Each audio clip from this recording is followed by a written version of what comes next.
आपके पास लेके आया हूँ सिनेमा पर दो नई किताबें जो मेरे मित्रों ने लिखी हैं, जो मेरे बुजुर्ग मित्रों ने लिखी हैं।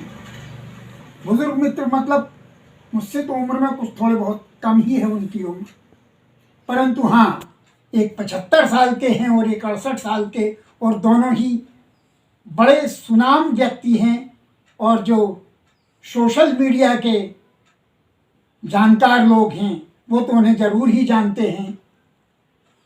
जो 75 साल के व्यक्ति हैं वो हैं द्वारिका प्रसाद अग्रवाल। ये सोशल मीडिया पर बहुत एक्टिव रहते हैं और इनकी तमाम किताबों की जानकारी, इनके तमाम व्यक्तित्व की जानकारी फेसबुक पर और न जाने कितनी कितनी तरह की जो बुकें होती हैं और जो साधन होते हैं, मैं उनके बारे में बिल्कुल जानता वानता नहीं हूँ, मगर उन लोगों के माध्यम से मैं थोड़ा बहुत जान गया।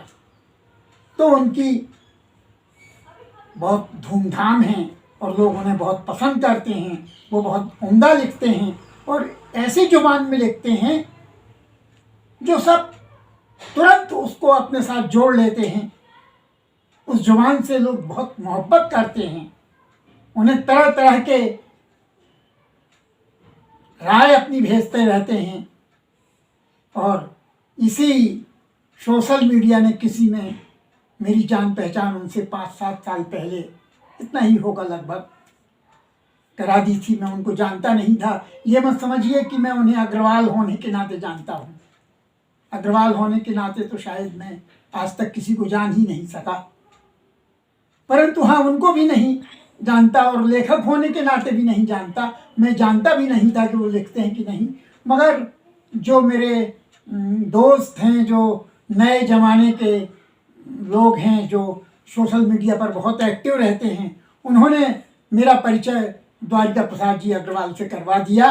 और मैंने जब उन्हें पढ़ा तो मुझे लगा कि देखिए, जो बड़े बड़े लेखक अपने नाम के लिए बड़ा प्रयास करते हैं, बड़ी मेहनत करते हैं, वो ये आदमी जो अपने आप को मज़े लेकर हलवाई कहता है और जो शायद कहीं प्रोफेसर नहीं रहा, कोई बहुत बड़ा लेखक नहीं रहा या कुछ, इनके बारे में अभी भी मैं बहुत कुछ नहीं जानता हूँ ऐसा कि ये क्या क्या है, पढ़ने लिखने में इनकी कैसी रुचि रही। मगर हाँ, ये मैं जानता हूँ कि ये अपने काम में जुटे हुए, लगभग ईमानदार रहते हुए काम करने वाले आदमी, जो फेसबुक पर इतने सक्रिय हैं कि इन्होंने कई खंडों में अपनी जीवनी लिख डाली, जिसे हजारों लोगों ने पढ़ा और जो लोग खरीद के पढ़ना चाहते हैं खुद इनसे मंगवाते हैं और ये बाकायदा उन्हें भेजा करते हैं। उन्होंने एक सिनेमा पर भी एक बड़ी प्यारी किताब लिखी है और वह किताब है, उस किताब का नाम है सिनेमची। और इस सिनेमची नाम का वो व्याख्या करते हुए कहते हैं, जिस तरह अफीमची होता है और कई नाम वो बताते हैं, उसी तरह ये एक सिनेमची कि सिनेमा का जो एक नशा है वो सिनेमा का नशा इन्हों है। और यह सिनेमा का नशा बचपन से है और मैं मानता हूँ कि इस देश में कम से कम 10-20 करोड़ लोग ऐसे, क्या 50 करोड़ लोग ऐसे होंगे जिन्हें सिनेमा का भयंकर नशा है और हर क्षेत्र में है, हर जगह है और सबसे ज़्यादा तादाद उसमें हिंदुस्तानी सिनेमा वालों की है। तो इस किताब में उन्होंने इसको 3 खंडों में विभाजित किया है। पहले खंड में उन्होंने लिखा है कि आवाम का सिनेमा क्या होता है, यानी आम आदमी किस सिनेमा को पसंद करता है। फिर दूसरा चैप्टर उन्होंने लिखा है कि सिनेमा और मेरा क्या आपस में रिश्ता है। और तीसरा चैप्टर लिखा है कि जो बुद्धिजीवियों का सिनेमा है, जो बुद्धिमान लोगों का सिनेमा है, वो कैसा सिनेमा है। और इसके साथ उन्होंने 18 फिल्में चुनी हैं जिनका उन्होंने अपने ढंग से विश्लेषण किया है। उनमें 11 क्लासिक फिल्में उन्होंने 20वीं शताब्दी से चुनी हैं, 1952 से 1975 के बीच में, और 21वीं शताब्दी की भी उनने 7 फिल्में चुनी, जिसमें एक बधाई हो भी है। और इसमें उन्होंने बगैर किसी ना नुकुर के ये बता दिया है कि नहीं देखिए, मेरी इस तरह की सोच कुछ परंपरावादी भी है। तो बड़े शानदार ढंग से द्वारिका प्रसाद जी ने अपनी बातें इस सिनेमची किताब में रखी हैं और इस किताब में उन्होंने यह बतलाया है कि किस प्रकार एक आम आदमी सिनेमा के प्रभाव से हिंदुस्तान में मुक्त नहीं हो सका है। दूसरी किताब है, वह है हिंदी साहित्य के एक प्रमुख कवि, आज के वर्तमान के बहुत प्रतिष्ठित कवि, जिन्हें कई पुरस्कार मिल चुके हैं, कई सम्मान मिल चुके हैं, भारत भूषण पुरस्कार से लेके पुष्किन सम्मान तक जिन्हें मिल चुका है, और जिनके अनेकानेक साहित्यिक क्षेत्र में मित्र हैं। और उन्होंने सिनेमा पर पहली किताब लिखी है। उन्होंने कहानियाँ लिखी हैं, कविताएं लिखी हैं, कविता के 4-5 संकलन हैं, कहानी की 2 किताबें हैं, 2 संस्मरणात्मक किताबें हो गई इसको मिलाकर।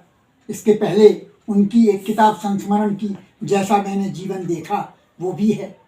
और इसमें उन्होंने जीवन, साहित्य और सिनेमा की समानांतर यात्रा पर ये किताब इन्होंने लिखी है।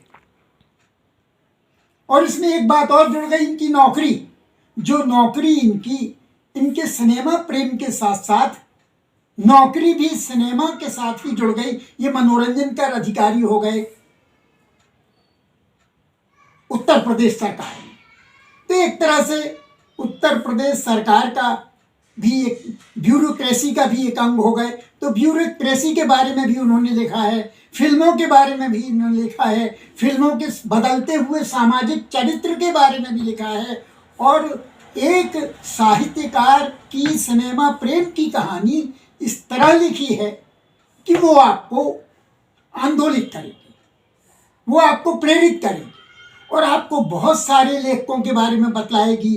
धूमकेतु के बारे में आप न जानते हो जयप्रकाश जी को, जयप्रकाश धूमकेतु यानी बहुत ही अद्भुत किस्म के व्यक्ति हैं। इसमें प्रभात मित्तल मिलेंगे आपको, इसमें अशोक अग्रवाल इसमें मिलेंगे, इसमें दूधनाथ सिंह मिलेंगे, और इसमें आपको कमलेश्वर मिल जाएंगे, राजेंद्र यादव मिल जाएंगे, दूधनाथ सिंह मिल जाएंगे, आपको इसमें विश्वनाथ त्रिपाठी मिल जाएंगे, दिनेश कुशवाहा और कमला प्रसाद भी मिल जाएंगे।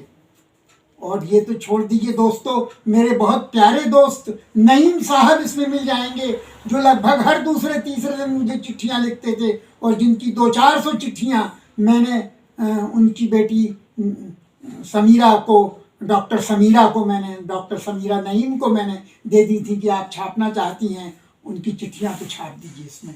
तो इस तरह से इसमें मैं बिल्कुल नहीं जानता था स्वप्निल श्रीवास्तव को व्यक्तिगत रूप से, आज तक मैं उनसे नहीं मिला हूँ, मगर हो सकता है जल्द मुलाकात हो। हाँ, 1 बार या 2 बार मेरी फ़ोन से उन पर ज़रूर बात हुई, और वो भी इस सोशल मीडिया के कुछ जो मित्र हैं मेरे, जो सोशल मीडिया पर जो नौजवान पीढ़ी है बहुत एक्टिव है, वो मुझे बताती रहती है, क्योंकि मैं सोशल मीडिया को बिल्कुल नहीं जानता, तथा कथित रूप से मेरी उसमें कोई रुचि भी नहीं है, मगर मैं इन सब लोगों से मित्रता कर लेता हूं, क्योंकि वहां पर बहुत सारे ऐसे लोग हैं, जो लोग ऐसे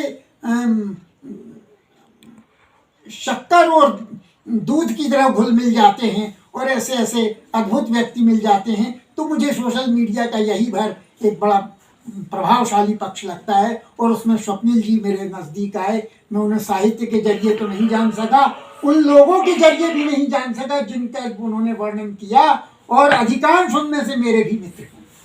तो ये जो उनकी ये यात्रा है सिनेमा, साहित्य और नौकरी की और ज़िंदगी की एक साथ तय की हुई यात्रा, ये बड़ी रोचक किताब है। आप पढ़ेंगे तो इसमें बहुत मज़ा लेंगे, इसमें लुत्फ़ लेंगे।